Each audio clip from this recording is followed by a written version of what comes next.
So next thing that you can do is before you start dealing with password information, you definitely do not there. So it's basic hygiene.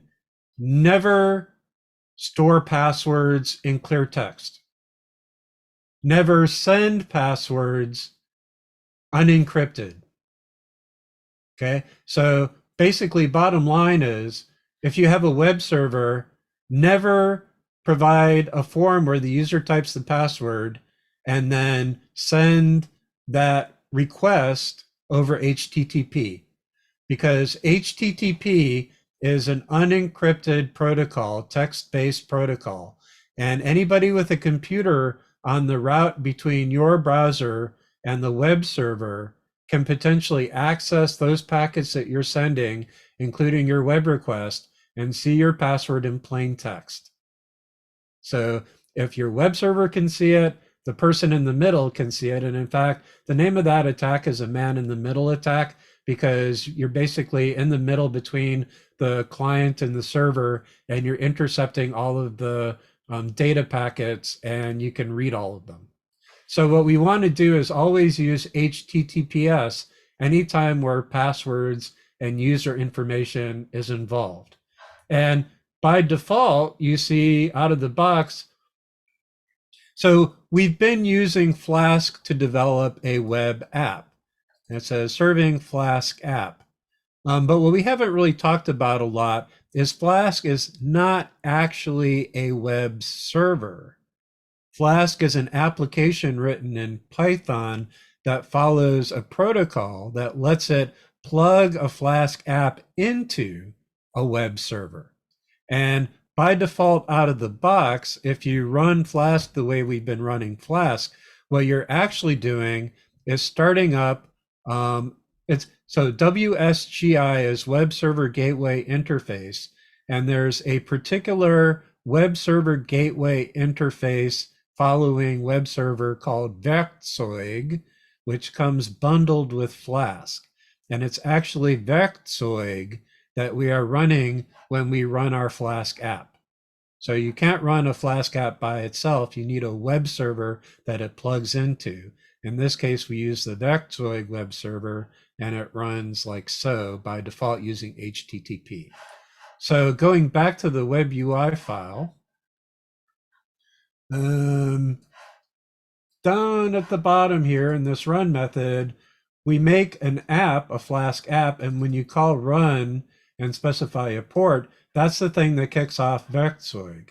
And if you wanted to use HTTPS instead of HTTP, you need to provide something called a security context. And there are different kinds of security contexts that you can provide depending on what your web server does.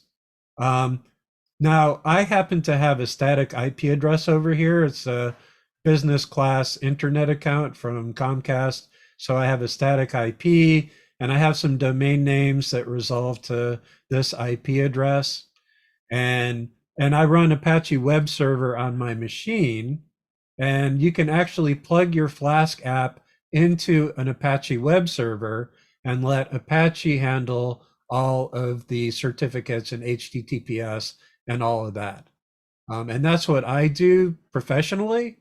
But you don't have a static IP, and well, most of you don't anyway. And so you can't really take advantage of that.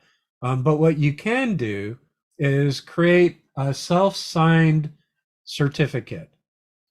And let's figure out how to do that. So if we scroll down to supporting HTTPS and Flask, this first link here actually walks you step by step through what you need to do to set this up. Bottom line is you need to install something called OpenSSL and then execute this command. So you can find out if you have OpenSSL installed already by saying OpenSSL from the command line. It's not on the path. It might be somewhere else. I actually have one installed as part of Apache, but I'm going to show you the installation process so that you can do this at home. So here's links to pre-built OpenSSL binaries for different platforms. Lots of people use, if you're on Windows, this SL Pro Web has been around for over 20 years, and I've used it myself, which is not an endorsement. So I'm just going to download it, can do the exe or MSI. We could have a long discussion about whether this is truly safe or only sort of safe, but we don't have time right now.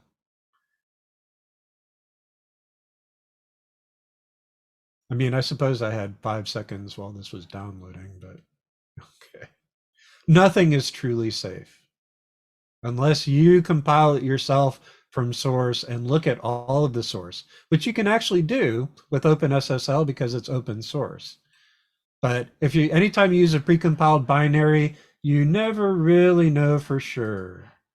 So downloads, I'm going to run this installer. Microsoft Defender is warning me, but I'm going to run anyway because I know this site personally and I'm willing to take the risk. Okay, so by default, it's going to install into here, OpenSSL Win64 under program files.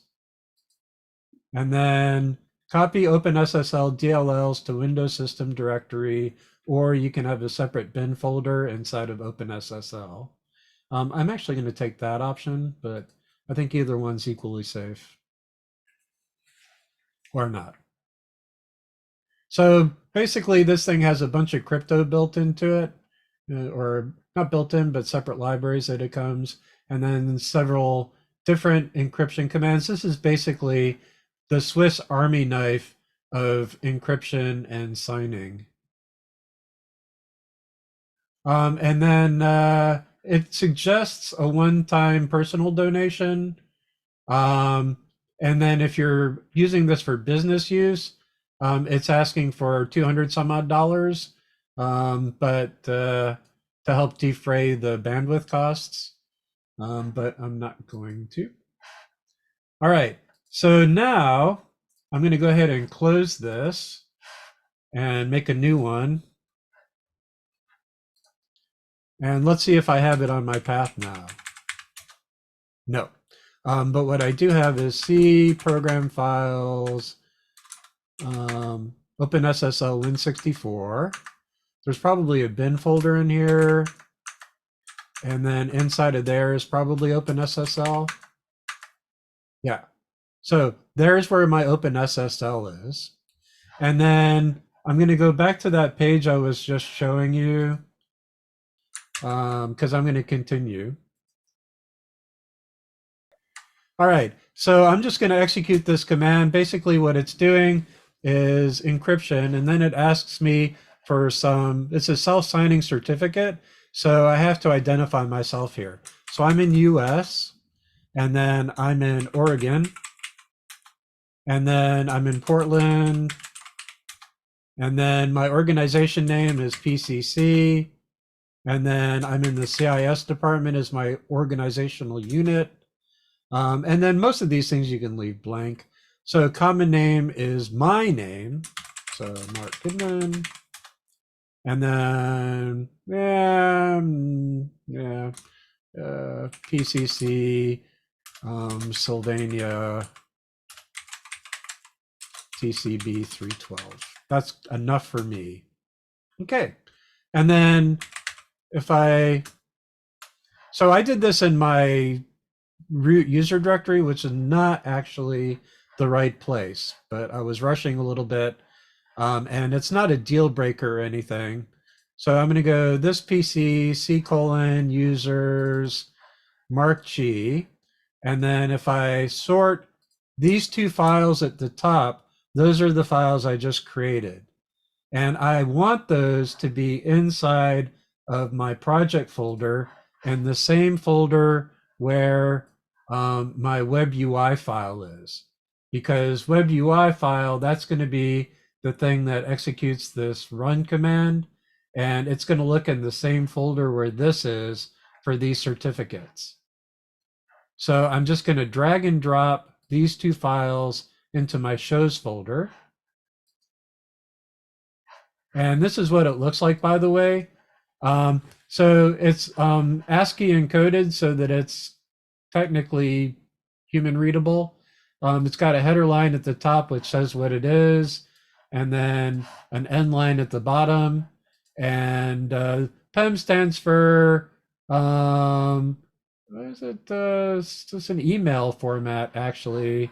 And since I'm already out of time, I'm gonna. What does PEM stand for? PEM is email, privacy enhanced email, de facto file format from back in 1993. All right, so those were the two files I need.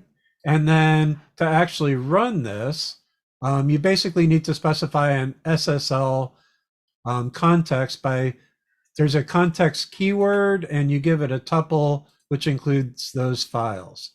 So basically this thing right here, you just go back to your web UI, add that in addition to the port. And then typically if you see port 80, port 8080, port 8000, 8081, all those ports typically are used for HTTP. So unencrypted port 80, port 8080, and port 8000, and so on.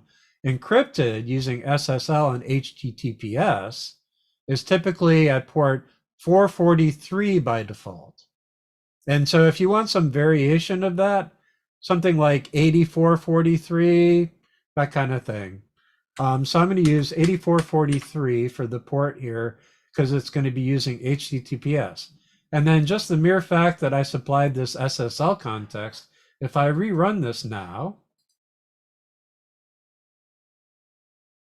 notice it's running on HTTPS:// and then same IP address as before, but now port 8443. Now, if I go here, this is what I get.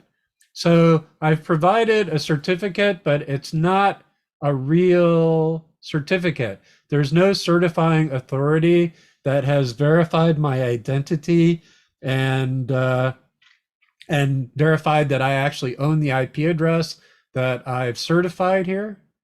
And the bottom line is that anybody who accesses it in a modern browser is going to get this warning.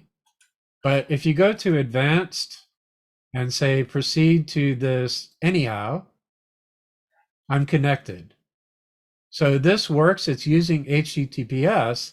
It's not secure. And if I click on that little thing, it says my connection is not secure, but it works.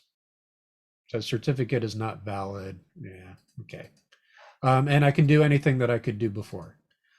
So that's all you need to do for the lab. As I said, what I do here is I have a real certificate that I use Start SSL for, and my domain name, my vanity domain name is glassgirder.com, and I have my schedule program running under Apache, but it's a Flask application, and yeah, so just what you'd expect.